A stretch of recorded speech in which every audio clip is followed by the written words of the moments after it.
Finally got some new gloves too. And I was talking about this last time where I like burned a hole in like the new pair of gloves I got like not very long after I got them. So hopefully these hold up. Thumbs are a little long though. That's the only thing I'm not a huge fan of right now. The thumbs are a little long. The pinkies are a little long. Other than that, they fit pretty good. Icon, whatever. They're nice though. They're comfortable. I like them. Welcome, you silly little motherfuckers. That was mean. Welcome, you lovely, nice people. So we are on the Rebel 300 today. I've been riding this a little bit this week because I know I've talked about I've been thinking of selling one of the bikes, either this or the Suzuki, the 750, and I'm not sure which one I want to sell. And then the more I ride this, the more I'm like, oh yeah.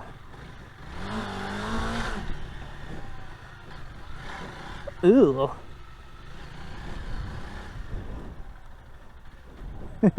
This is a lot better at this than the Suzuki was. It's still a little sketchy because it's a, you know, very low seat height cruiser, but you know, whatever. Yeah. It's a CRF 300 engine. Ow. I bottomed the fuck out right there. Oh my god. Oh, I did not expect to bottom it out. Ow. I don't think I hit the frame. I think it just bottomed out so hard that I was like, what do I do?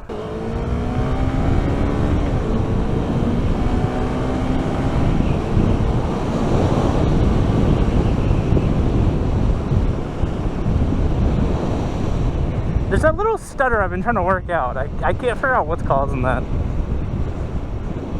I know it's not a super uncommon thing on these 300 Hondas to have like that little sputter, but I don't know. I can't figure it out. The only thing I've like kind of figured out is because I've had some hard starts with this, is that the fuel was a little gummed up because it's, you know, fucking modern E10 fuel. So it just turns into fucking gum after like 2 weeks of sitting. And it's been getting a lot better now that I've been running some of it out, and I did put a little bit of fresh gas in there. But it still has like that little like weird stumble.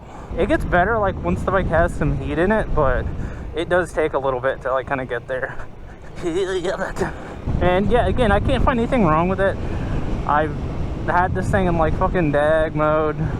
I don't get a check engine light. I don't get any weird readings from anything. Like everything is saying this bike runs perfectly. So I think it's probably just, again, a combination of that fuel being a little gummy. So like once it's like warmed up, it's pretty Gucci. It's just, yeah, it is something I do have to be mindful about. I can beat this Pepsi truck.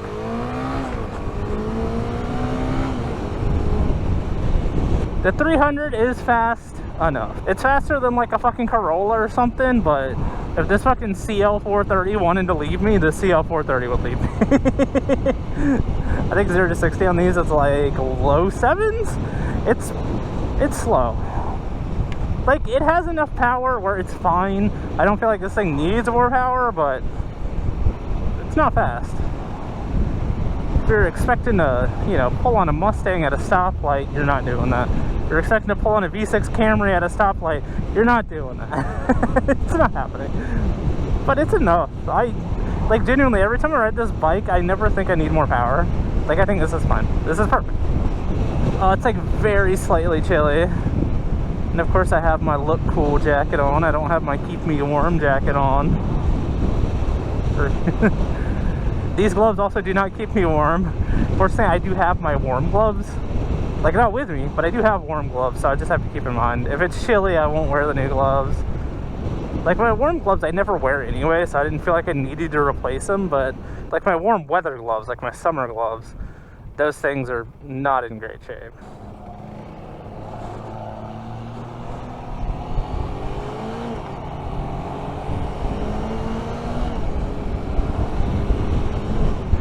One of the things I did do the other day, if y'all have watched my Motovlogs in the past, you'll see that this front brake lever, I replaced that a long time ago because the Rebel shares like the purchase with a lot of Hondas. Like, I think these said they're specifically for like a CBR 900 or something.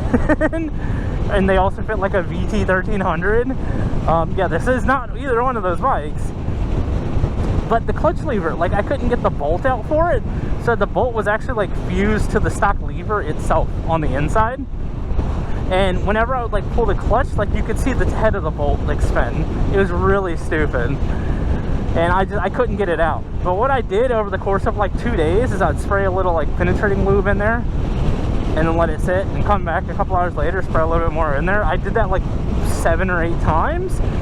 And then I got a pair of vice grips on the bottom of the bolt, because fortunately the bolt does stick through just a little bit.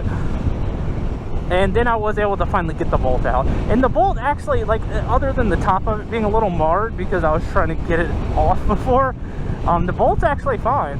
But either way, I got it off, and this has been very nice. I'm gonna go right to get away from these cars.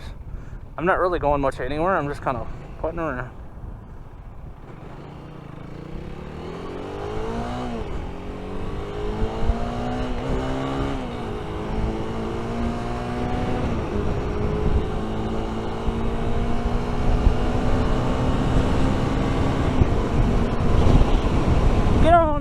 Weber. There's 70. It's not fast. I do have a little bit of a headwind. Oh god. The fastest I've gotten this thing up to is 87. That's kind of in the ballpark of where people usually hit on these. Yeah, I've done 87 on it. I think that's actually what Honda says the top speed on this thing is too. But like 65, 70, it's actually fine going that speed. It just takes a while to get up there.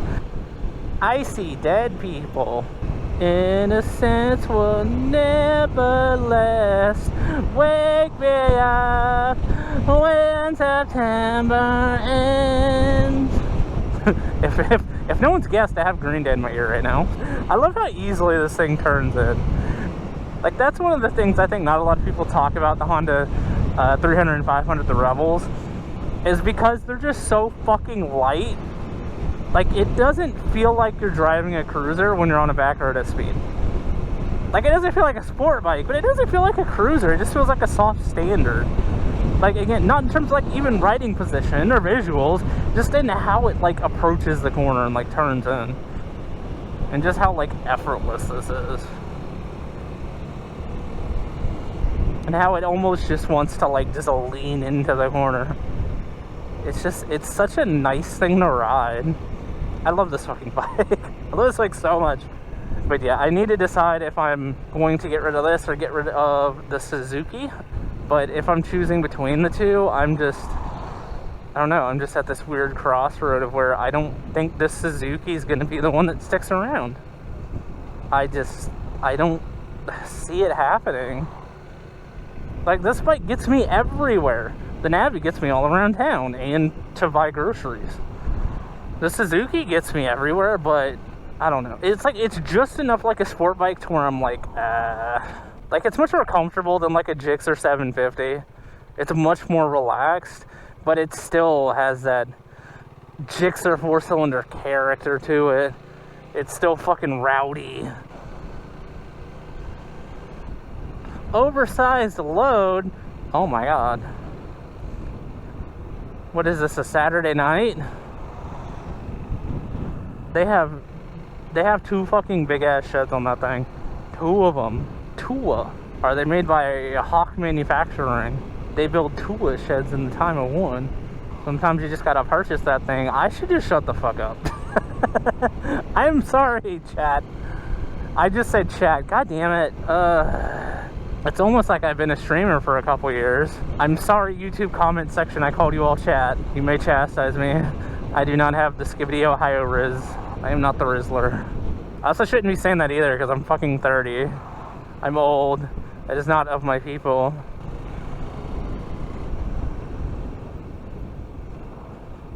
Where are you going?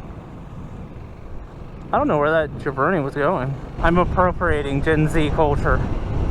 Even though Gen Z fucking hate me. Everyone hates millennials. I need to get this thing to a low speed and try to goose it a bit and see if it still has that stumble. I bet now that it has a good amount of heat in it, it won't stumble. This thing's feeling good out here today.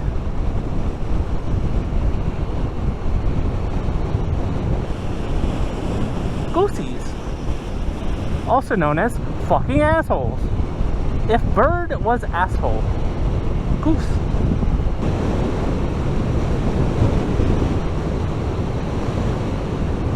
Holy shit, it's an RV for me. Garbage truck.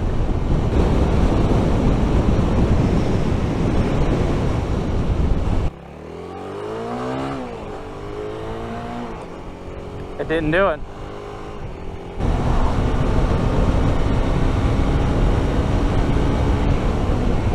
It didn't do it. Once it's got some heat in it and it's getting ran, it doesn't fucking do that. So yeah, I think it's a bad fuel in there or something. I am down to 1 bar, so next time I take this bike out, probably some point later this week or next week, I will just go ahead, I'll put some new gas in it, and I'll just try to make sure this is like the main bike I run. I hate this intersection. I argue this intersection needs to be a stoplight.